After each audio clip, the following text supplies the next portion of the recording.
ሰላም ሰላም ውድ የአትሌቲክስ ቤተሰቦች፣ ዛሬ በጥሩ ዜና አልመጣሁም። ያው እንደምታዩኝ በጥሩ ዜና እንዳልመጣሁ ያስታውቃል።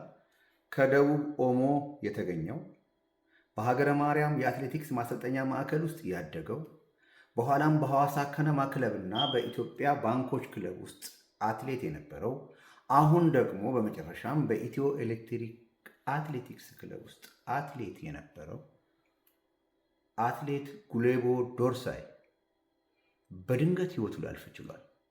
አትሌቱ የውድድር ካላንደሩ እንዳለቀ ባለፈው ሐሙስ ውድድሮች እንዳለቁ ወደ ትውልድ ቀዬው ደቡብ ኦሞ ዞን በሄደበት ወቅት ነው ህይወቱ ሊያልፍ የቻለው።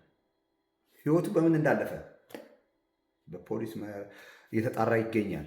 መረጃው እንደደረሰ ለኢትዮጵያ አትሌቲክስ ወዳጆች በሙሉ እናደርሳለን።